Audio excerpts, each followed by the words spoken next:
Good evening.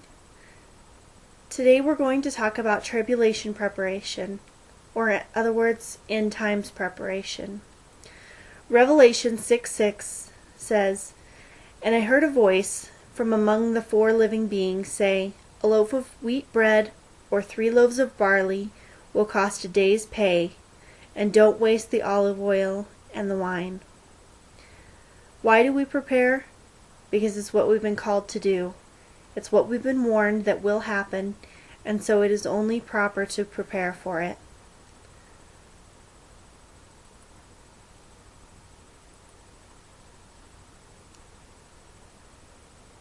The first way we prepare is through a long-term food storage.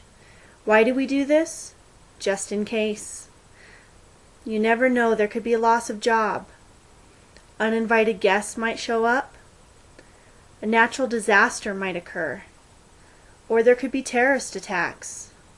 We're not exactly sure how or when the time is going to come, but we've been told it's going to come. Easy ways to prepare for this is to have a long-term food storage. First, we're going to take less trips to the grocery store because we have on hand what we need, and we'll only need to go buy perishable items as we need them. We're also going to save money because we're going to shop the sales, and we're going to save on gas as well.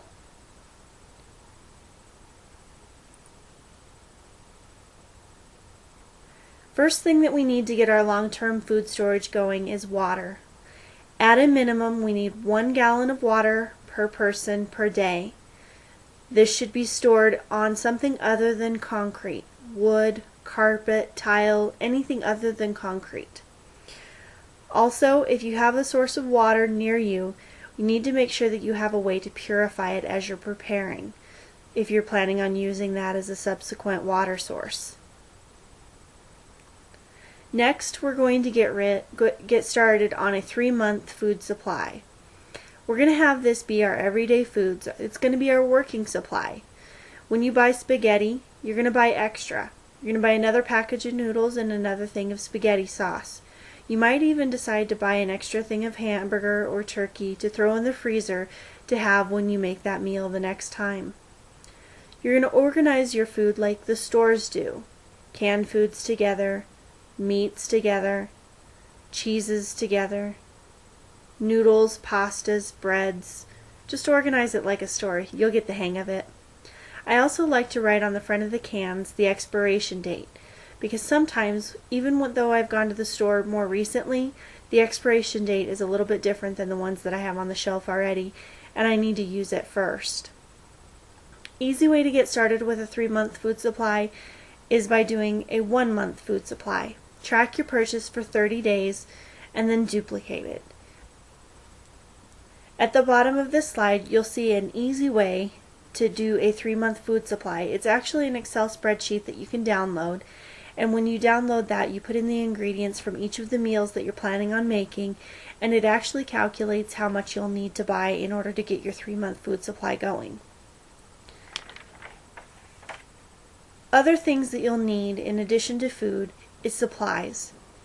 Medical supplies, including maintenance medications, Band-Aids and first aid supplies, emergency supplies such as possibly saline, salt water, anything like that that you might need, splints, and also seasonal allergy medication, things like that that you might need.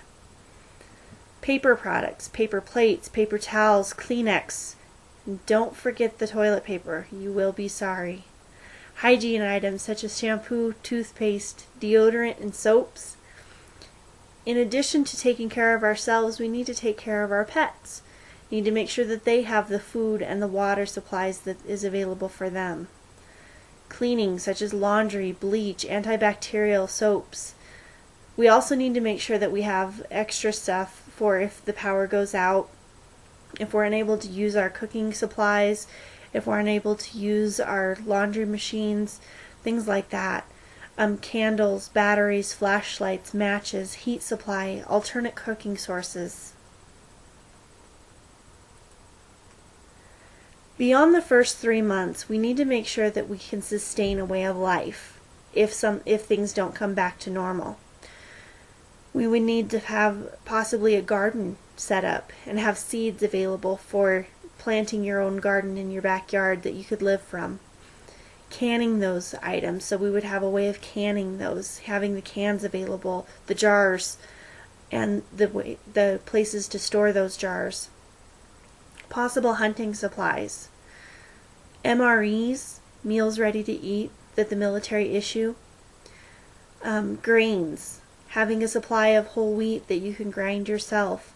Legumes, sugars, non-fat dry milk is absolutely an essential, especially if you have the other things like baking on hand. And then you can make breads, cakes, muffins, the things that all of us enjoy.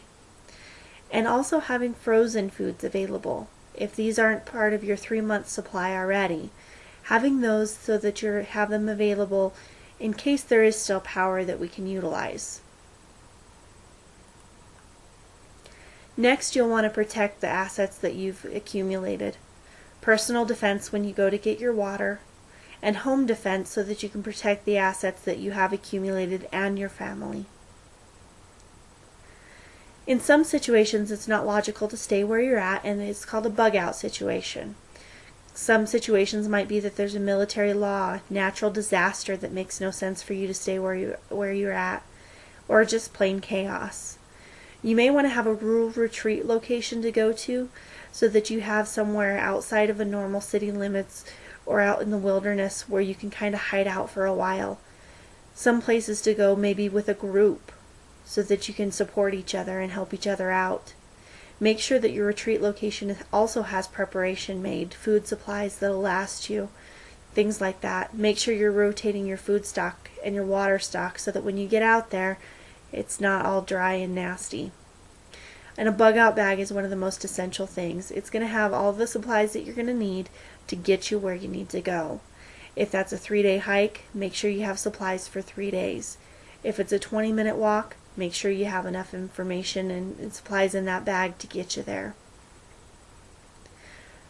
Some of the resources and references that I was able to use and that you can use in this situation is foodstoragemade.easy.com.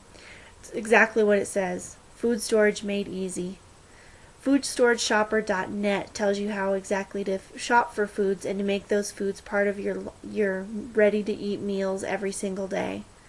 Survivalblog.com goes into more detail on why we might need these preparations, and including Revelation.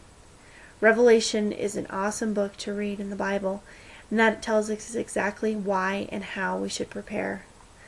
Thank you and have a great evening.